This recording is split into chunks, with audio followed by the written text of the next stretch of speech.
Hi friends, welcome to my channel. Thirunelli దేవాలయము కేరళ. ఇది కేరళ రాష్ట్రంలోని వైనాడు జిల్లాలోని వైనాడు వ్యాలీలో ఉంది. ఇది సముద్ర మట్టానికి దాదాపుగా 900 మీటర్లు అంటే 3000 అడుగుల ఎత్తులోను ఈ యొక్క దేవాలయం ఉంటుంది. ఇక్కడ ప్రధానంగా పూజలందుకునేది విష్ణు భగవానుడు. ఈ దేవాలయం ద్వారా వైకుంఠాన్ని చేరుకోవచ్చు అని చెప్తారు. చుట్టూ దట్టమైన అడవి, 4 వైపులా 4 పర్వతాలు, చూడచక్కటి ఆహ్లాదకరమైన ప్రదేశంలో ఈ దేవాలయాన్ని ఎవరు నిర్మించారు అన్నదానికి సరైన ఆధారాలు మాత్రం లేవు. అయితే తమిళ చేర చక్రవర్తి మొదటివాడు భాస్కర రవివర్మ ఈ దేవాలయాన్ని క్రీస్తు శకము 962 సంవత్సరంలో నిర్మించారు అని కొంతమంది చెప్తారు. కానీ దానికి సంబంధించిన ఆధారాలు చూపించడంలో వారంతా కూడా విఫలమవుతూ ఉన్నారు. వేదవ్యాసుడు రాసిన 18 పురాణాలలోని మత్స్య పురాణము, స్కంద పురాణము, నరసింహ పురాణము, పద్మ పురాణాలలో ఈ తిరునెల్లి దేవాలయం ప్రస్తావన విపులంగా వర్ణించబడింది. ఆ వివరాల ప్రకారం కథేంటో ఇప్పుడు చూద్దాం. సృష్టికర్త బ్రహ్మ ఒకరోజు తన వాహనమైన అంశపైన లోక సంచారానికై బయలుదేరి వెళ్ళాడట. ఈ క్రమంలో ప్రస్తుతము కేరళలోని బ్రహ్మగిరిలో ఉన్న ప్రాంతం పైన పయనిస్తూ ఉండగా అక్కడి ప్రకృతిపై ముగ్ధుడు అయి పచ్చటి చెట్లు, లోతటి నది లోయలు, జలజల పారే సలయేలను చూసి మైమరిచిపోయాడు. అక్కడే బ్రహ్మదేవుడికి ఒక ఉసిరి చెట్టు కింద విష్ణు విగ్రహం కనబడింది. దాని చుట్టూ ఒక విచిత్రమైన వెలుగును చూశాడు. అంతేకాకుండా ఆ విగ్రహం చుట్టూ జింకలు, కొందేలు లాంటి సాధు జంతువులు, పులులు, సింహాలు లాంటి క్రూరమైన మృగాలు కూడా జాతి వైరాన్ని మరిచి ఒకదానితో ఒకటి ఆటలాడుకోవడం కనిపించింది.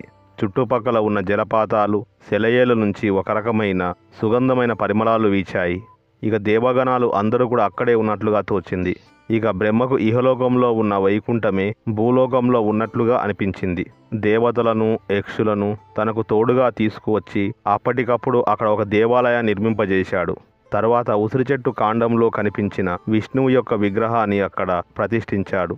అంతేకాకుండా చుట్టూ ఉన్న సరస్సులు, అక్కడే ఉన్న తీర్థాలలో ముఖ్యంగా గుడి ముందు భాగంలో ఉన్న పంచతీర్థంలో స్నానం చేస్తే సర్వపాపాలు తొలగిపోయేలాగా వరాన్ని కూడా ప్రసాదించారు.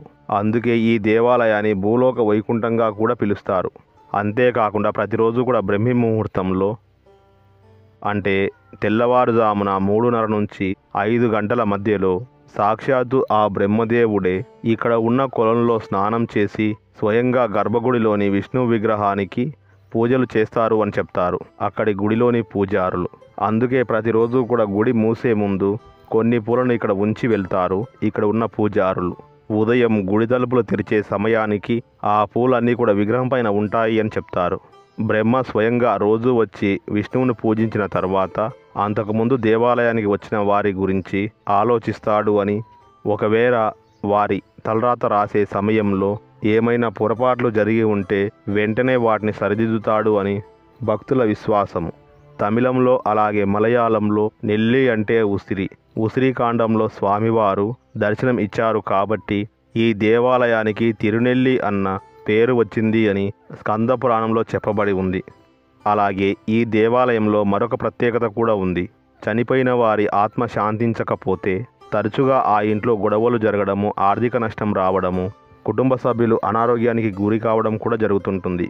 అలాంటప్పుడు ఈ తిరునెల్లి దేవాలయానికి వచ్చి నారాయణ బలి పూజలు నిర్వహిస్తారు. తద్వారా చనిపోయిన వారి ఆత్మ శాంతిస్తుంది అని భక్తుల యొక్క నమ్మకము. విదేశాల నుంచి కూడా ఈ నారాయణ బలి పూజ నిర్వహించడానికి ఇక్కడికి వస్తూ ఉంటారు. ఈ పూజకు అవసరమైన సామాగ్రి అంతా కూడా దేవాలయం దగ్గరనే దొరుకుతూ ఉంటుంది.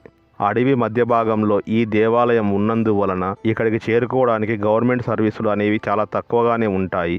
ఊటీ నుంచి మేప్పాడి అనే గ్రామానికి చేరుకుని అక్కడి నుంచి దేవాలయానికి సుమారుగా అరగంట ప్రయాణం చేయవలసి ఉంటుంది.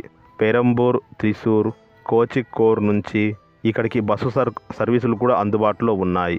ఈ దేవాలయాన్ని ప్రతి ఒక్కరూ కూడా ఒక్కసారైనా సరే దర్శించుకొని మీ జన్మను పావనం చేసుకోండి. ఓకే, మరి ఇది తిరునెల్లి ఆలయ విశేషాలు. ఈ వీడియో మీకు నచ్చినట్లయితే లైక్ చేయండి, షేర్ చేయండి, కామెంట్ చేయండి. మరిన్ని అప్డేట్స్ కోసం మన ఛానల్ని సబ్స్క్రైబ్ చేసుకోండి. Chaitanya